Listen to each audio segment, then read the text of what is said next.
இது மகிமை நேரம்.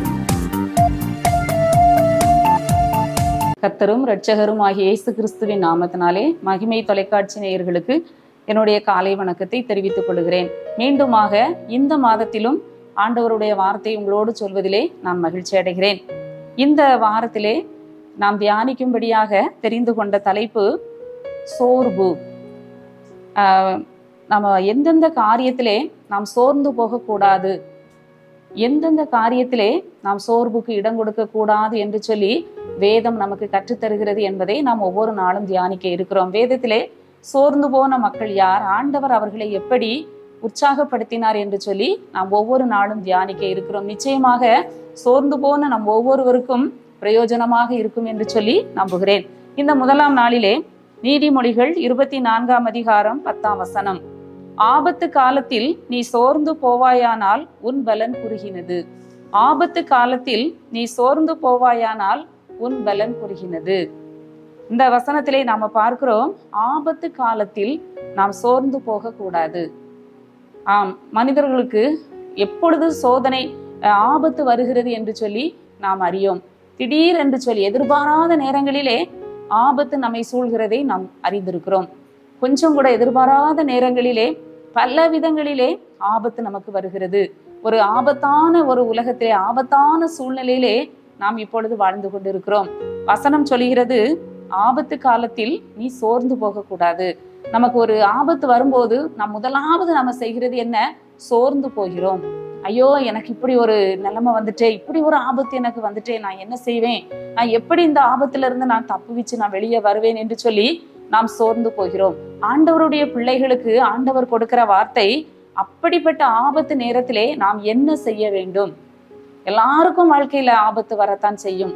நாம் எவ்வளவு பாதுகாப்பாக பத்திரமாக நாம வாழ்ந்தாலும் நமக்கு எதிர்பாராமல் அநேக விதத்திலே ஆபத்துகள் நமக்கு வருகிறது.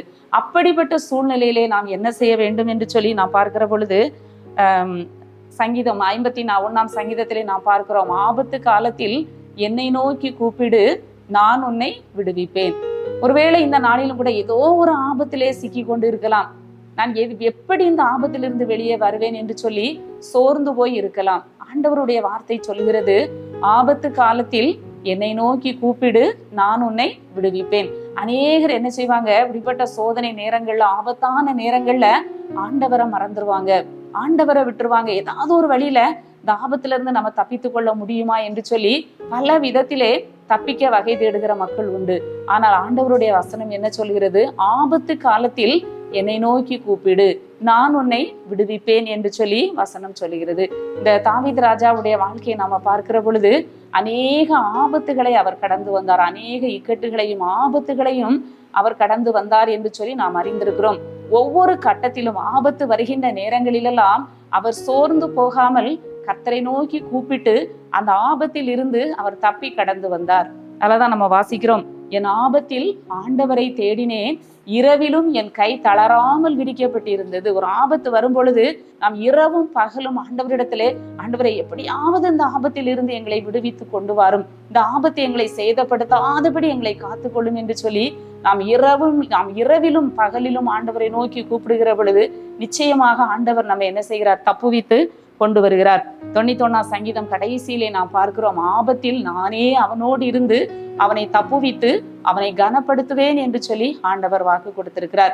எந்த விதமான ஒரு ஆபத்தான சூழ்நிலையிலே நாம் நின்று கொண்டிருந்தாலும் நாம் தைரியமாக சோர்ந்து போகாமல் நம் ஆண்டவரை நோக்கி கூப்பிடுகிற பொழுது ஆண்டவர் அந்த ஆபத்தில் இருந்து, அந்த இக்கட்டில் இருந்து நம்மை விடுவித்து வெளியே கொண்டு வருகிறார். இன்னும் கூட 107 சங்கீதத்திலே நாம பார்க்கிறோம்.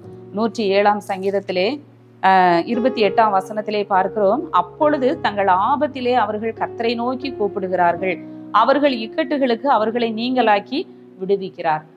இந்த கப்பல் ஏறி கடல் யாத்திரை பண்ணி திரளான தண்ணீர்களிலே தொழில் செய்கிற மக்களை குறித்து முந்தின வசனத்திலே சொல்லப்பட்டிருக்கிறது. அவர்களுக்கு அந்த கடலிலே அநேக ஆபத்துகள் வரும், எப்பொழுது கொந்தளிப்பு வரும், எப்போ புயல் வரும், எப்போ கடும் காற்று வீசும் என்று சொல்லி அவர்களுக்கு தெரியாது. அப்படிப்பட்ட சூழ்நிலையிலே அவங்க என்ன செய்கிறார்களாம்? தங்கள் ஆபத்திலே கர்த்தரை நோக்கி கூப்பிடுகிறார்கள். அந்த கடல்ல தொழில் செய்கிற மக்கள்.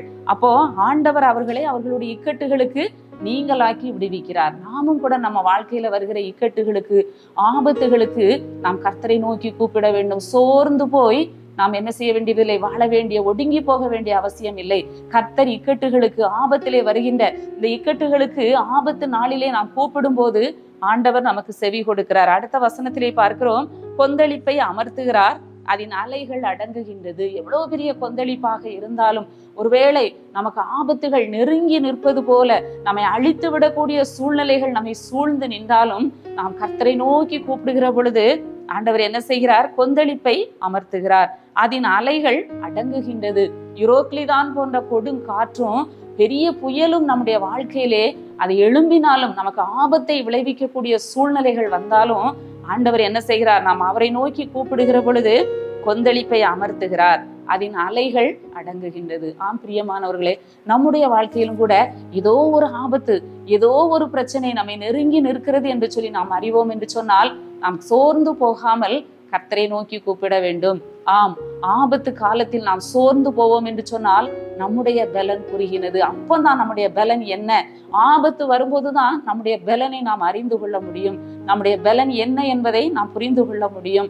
ஆம், நாம் கர்த்தரை தேடுகிற பொழுது, அவரை நோக்கி கூப்பிடுகிற பொழுது கர்த்தர் அந்த ஆபத்தில் இருந்து நம்மை விடுவிக்கிறார், இக்கட்டில் இருந்து நம்மை விடுவிக்கிறார். அமைதல் உண்டானது நிமித்தம் அவர்கள் சந்தோஷப்படுகிறார்கள். ஆம், நாமும் கூட நம்முடைய வாழ்க்கையில எந்த சூழ்நிலையில் இருந்தாலும், எந்த ஆபத்தான ஒரு கட்டத்தில இருந்தாலும் கர்த்தரை நோக்கி கூப்பிடுவோம். நிச்சயமாக ஆண்டவர் நம்மை ஆபத்தில் இருந்து விடுவிப்பார். நாம் சோர்ந்து போக வேண்டிய அவசியம் இல்லை. கர்த்தரை நோக்கி பார்த்து நாம் ஜெபிப்போம். எங்களை நேசிக்கிற நல்ல ஆண்டவரே, நல்ல காலை வேளைக்காக உம்மை துதிக்கிறோம், உம்மை ஸ்தோத்தரிக்கிறோம். கர்த்தர் எங்களுக்கு கொடுத்த நல்ல வார்த்தைக்காக உமக்கு நன்றி செலுத்துகிறோம் சுவாமி. ஆபத்து காலத்தில் நீ சோர்ந்து போவாயானால் உன் பலன் குறுகினது என்று வசனம் சொல்லுகிறது ஆண்டவரே. இந்த வேளையிலும் கூட ஆபத்தான நேரத்துல யார் யார் சோர்ந்து போய் இருக்கிறார்களோ ஒவ்வொருவரையும் ஆண்டவர் தட்டி எழுப்பும் ஆண்டவரே. ஆமாண்டவரே, உம்மை நோக்கி கூப்பிட்டு தப்பி கடந்து செல்ல உதவி செய்யும். நாள் முழுவதும் காத்து வழி நடத்தும். மீட்பர் இயேசு கிறிஸ்துவின் மூலம் ஜெபிக்கிறோம் நல்ல பிதாவே, ஆமீன்.